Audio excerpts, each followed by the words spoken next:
زه یو څو خبرې ستاسو په خدمت کې کوم بیا به یو څو شعرونه وایم.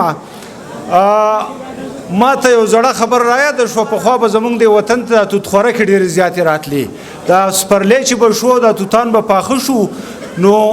توتخورکې به راتلې نو زموږ یو ملګری و هغه به ورته په توت کې داسې په یو خاخ او په بل خاخ باندې پړی واچو نو د نږدې نه په لینده باندې توتخورکه ډېره زر لګي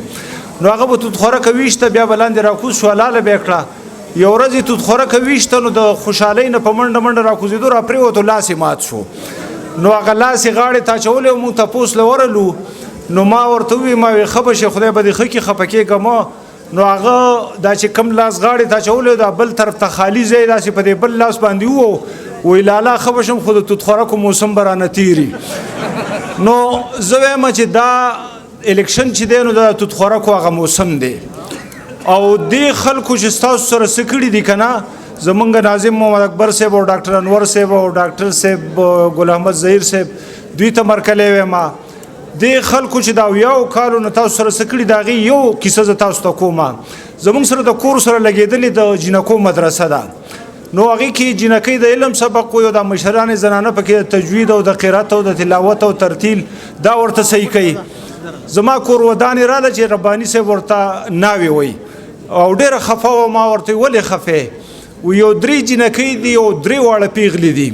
او هغه درې ورځې نه وي راغلې وی باجي ډېرې بېعزته کړې وی هغه یوې پکې زړه وکړو راغله وی باجي ته وی چې باجي زمونږ کره اوړه نه وو نو پلار د ماما کره ولیږلو چې تاسو زه 3 ورځې مزدوري وکړم اوړه راوړم نو بیا به تاسو راشئ او تاسو به په خپل کور کې دی راشئ دې حالت ته پاکستان رسېدلی دی نو زه چې کور ته رالم نو ما دا خبره د قیادت په نوټس کې راوسته او د دې محترم عبدالواسع صاحب په هدایتو باندې هغوی له فوډ پیکیجز هم راله بیا لږې ورځې پس د هغې واده نو دغه مشرې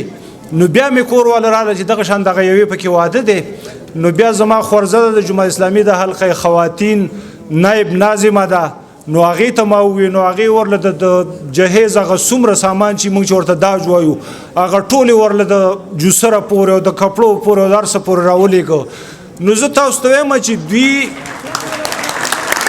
رباني صاحب وایي شعرونه ووایه نو دا 2 شعرونه به عبدالواسع صاحب ته ډالۍ کړمه چې دا راته ووایه د کوم ځای او څنګه راغلې دا راته ووایه د کوم ځای او څنګه راغلې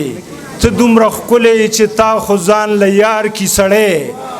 او ستا نه به ډېر ښکلی بل څوک راځي زمونږ کلي ته یوې له نه چې ډېرو شپو له د ایثار کې سړی او چې دې حلقه کې را ایثار کړو انشاءالله دا واده ده که نه انشاءالله او یو 2 شعرونه نور چې په تیښته باندې نه کېږي مین له غاړه ورکه جانان محبت ګورې د نرو خلکو کار دی او په مینه به در ګورم په مینه به را ګورې قچر قچر کتل خو د قچرو خلکو کار دی مجبوری نظم به وایي مجبوری حافظ صاحب فرمایش کوي بس یو څو شعرونه یو 2 زنانه روانې وي هغه یوې د چا ذکر وکړو بلې ورته ویې څه خوارې وي هغه څه خزونک دی ما یې ګوره خزونک څومره ښکلې ټکې دی او زموږ په شاعرۍ کې نشته چې کور ته لاړم ما پې 2 غزلونه ولیکله د یو غزل یو شعر دا بل 3 شعرونه چې درنه مینه سپکوي ښکلی مې سپک نه لګي چې درنه مینه سپکوي ښکلی مې سپک نه لګي هر څه مې لګي خو اشنا مې خزونک نه لګي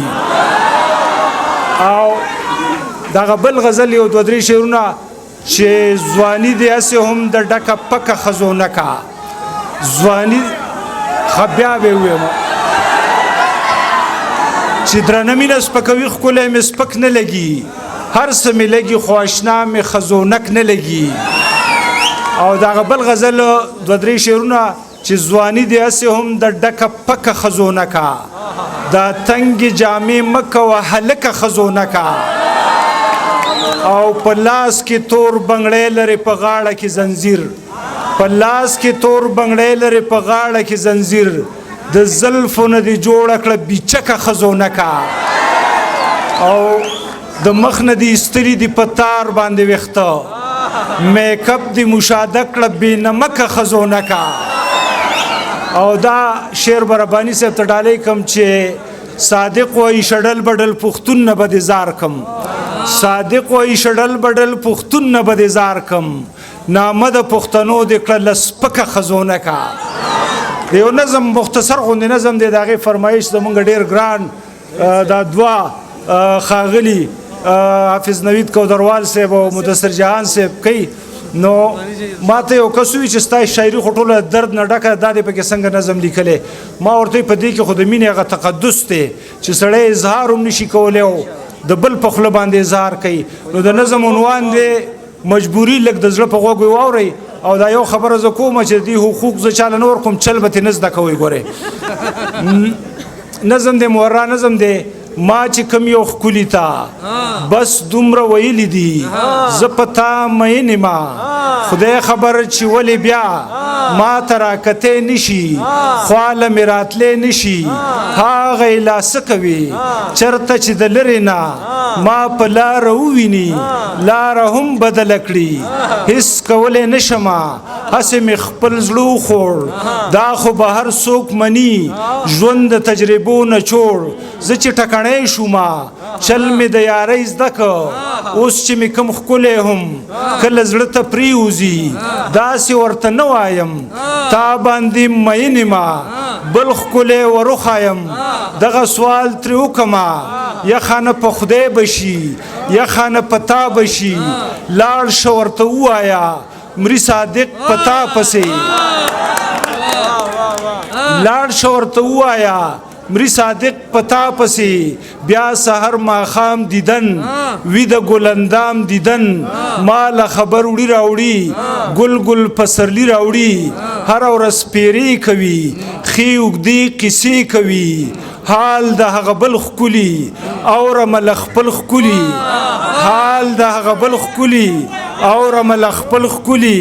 ښکلې مجبورۍ زما ښکلی رنګ راوړی دی